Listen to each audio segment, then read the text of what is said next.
എല്ലാവർക്കും നമസ്കാരം. ഇന്ന് ഞാൻ നിങ്ങളെ പരിചയപ്പെടുത്തുന്ന ഗ്രന്ഥം ഗുരുദേവ കൃതികളിലെ തന്ത്രപ്രഭാവം എന്ന ഗ്രന്ഥമാണ്. ഇത് രചിച്ചിരിക്കുന്നത് ഡോക്ടർ ടി.എസ്. വിജയനാണ്.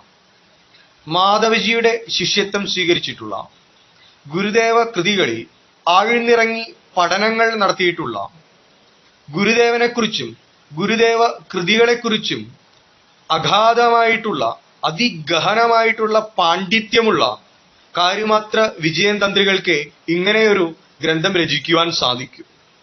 കേരളത്തില് ഗുരുദേവനെ സംബന്ധിക്കുന്ന ഇങ്ങനെയൊരു ഗ്രന്ഥം വേറെ നമുക്ക് കാണാൻ സാധിക്കില്ല. അത്രയധികം അമൂല്യമായ അതിഗംഭീരമായ മനോഹരമായിട്ടുള്ള ഒരു കൃതിയാണ് അദ്ദേഹം രചിച്ചിട്ടുള്ളത്. ഗുരുദേവനെ പോലെയുള്ള മഹാപുരുഷന്മാരെ കുറിച്ച് പഠിക്കുന്ന ഗവേഷണ വിദ്യാർത്ഥികളെ സംബന്ധിച്ചിടത്തോളം വളരെയധികം അമൂല്യവും ശ്രേഷ്ഠവുമായൊരു കൃതിയാണ് ഇത് എന്നതിൽ യാതൊരു തർക്കവുമില്ല. ഇങ്ങനെയൊരു മഹാഗ്രന്ഥം സജ്ജന സമക്ഷം സമർപ്പിച്ചിട്ടുള്ള കാര്യമാത്ര വിജയൻ തന്ത്രികളോടുള്ള നന്ദി കടപ്പാട് വർണ്ണാതീതമാണ്, വാക്കുകൾക്ക് അപ്പുറത്താണ്. ശ്രീനാരായണ ഗുരുദേവനെ കേവലം രണ്ടാം ബുദ്ധനായും അഭിനവ ബുദ്ധനായും നവോത്ഥാന നായകനായും മാത്രം കാണുന്നത് വളരെയധികം അപലപനീയമാണ്, ശോചനീയമാണ്. വളരെ കഷ്ടമാണ് ഇങ്ങനെ മാത്രം ഗുരുദേവനെ മനസ്സിലാക്കുന്നത്. ഗുരുദേവനെ മനസ്സിലാക്കണമെങ്കിൽ ഗുരുദേവന്റെ കൃതികൾ പഠിക്കണം. അദ്ദേഹത്തിന് യോഗയിലുള്ള പാണ്ഡിത്യം, തന്ത്രത്തിലുള്ള പാണ്ഡിത്യം, അദ്വൈതത്തിലുള്ള പാണ്ഡിത്യം, അതുപോലെ സനാതന ധർമ്മത്തിലെ എല്ലാ വിഷയങ്ങളിലുമുള്ള അഗാധമായിട്ടുള്ള അറിവും പാണ്ഡിത്യവുമുള്ള ഒരു മഹാപുരുഷനായിരുന്നു, മഹായോഗിയായിരുന്നു ശ്രീനാരായണ ഗുരുദേവൻ. എത്രയോ ക്ഷേത്രങ്ങളില് പ്രതിഷ്ഠ നടത്തി ദേവതകളുടെ പിതൃസ്ഥാനീയനായ തന്ത്രിയായി മാറിയിട്ടുണ്ട് അദ്ദേഹം.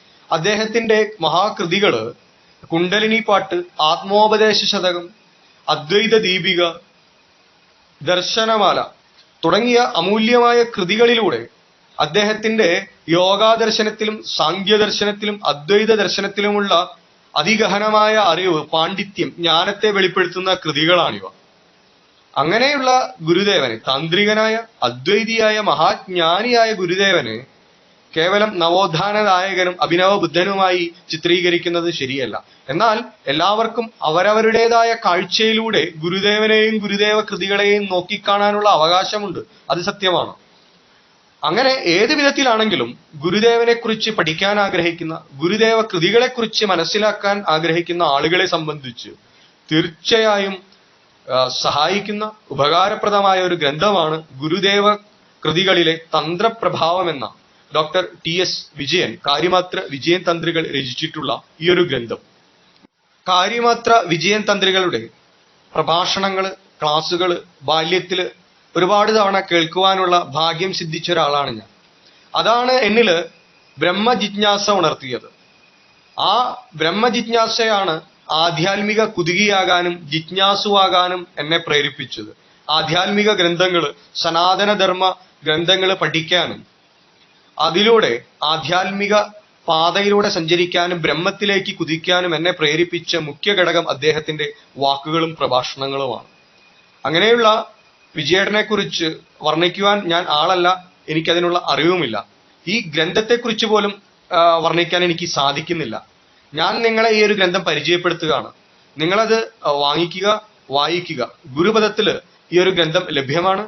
ഇത് ആവശ്യമുള്ളവര് ഗുരുപദവുമായി ബന്ധപ്പെടുക. ഇത് നിങ്ങൾ തന്നെ വായിക്കുക, പഠിക്കുക, മനസ്സിലാക്കാൻ ശ്രമിക്കുക. നിങ്ങൾ തന്നെ ഈ ഗ്രന്ഥത്തെ വിലയിരുത്തുക. ഇതാണ് ഗ്രന്ഥം ഗുരുദേവ കൃതികളിലെ തന്ത്രപ്രഭാവം. Doctor T S. വിജയൻ രചയിതാവ്.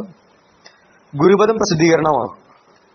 ഈ ഗ്രന്ഥം വേണ്ടവർ താഴെ കാണുന്ന ഗുരുപദ നമ്പറുമായി കോണ്ടാക്ട് ചെയ്താൽ മതി. നമ്പർ താഴെ എഴുതി കാണിക്കുന്നുണ്ട്.